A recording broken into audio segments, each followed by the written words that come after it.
Morning বন্ধুরা, এই দেখো গরম গরম চা নিয়ে বসে পড়েছি। মা আর আমি চা খেতে। আমার কি চা খাচ্ছে দেখো। এই তো গ্রিন টি খাচ্ছি বিনা চিনি। চিনি ছাড়া, চিনি ছাড়া গ্রিন টি খাচ্ছে, আর আমি চিনি দেওয়া গ্রিন টি খাচ্ছি। আমি চিনি ছাড়া খেতে পারি না। দুই মায় মেয়ে মিলে এখন আমরা চা খাচ্ছি বসে বসে। তোমরা কে কী করছো অবশ্যই কমেন্টে জানিও। আর এতে আরও আদা তুলসী পাতা দিয়েছি, জানো তো, হেভি টেস্টি টেস্টি। আর ভালোবাসো অবশ্যই জানিও। হ্যাঁ, মা বলছে কে কে খেতে ভালোবাসো সকালবেলা অবশ্যই জানিও। এই চা খাওয়া কিন্তু খুব ভালো, সর্দি কাশি ঠান্ডা লাগলে একদম ভালো হয়ে যাবে। ওষুধ খেতে হবে না, এগুলো খেলে ঠিক হয়ে যাবে। হ্যাঁ, মা খুব ভালোবাসে খেতে, মানে সারাদিন দিয়ে দিলে ঠিক খাবে উনি।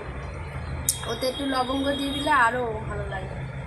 তোমরা করে একবার খেয়ে দেখবে বন্ধুরা, খুব সুন্দর লাগে। সকাল সকাল এরকম একটা চা খেলে সারাদিন মনটা ফুরফুর। দুধ চা থেকে দূরে থেকো। অবশ্য আমি দুধ চা খাই, এখন গ্রিন টি খাচ্ছি, একটু পরে দুধ চা খাবো, তার কোনো কথা নেই। চলো টাটা বন্ধুরা, পরের ভিডিওর জন্য অপেক্ষায় থেকো। আর যাচ্ছি বাজার ঢালতে। বাবা আজকে বাজার এনেছে, অনেক বাজার আছে। চলো টাটা, চাটা খেয়ে বাজার ঢালবো। কি কি এনেছে তোমাদের সাথে শেয়ার করবো।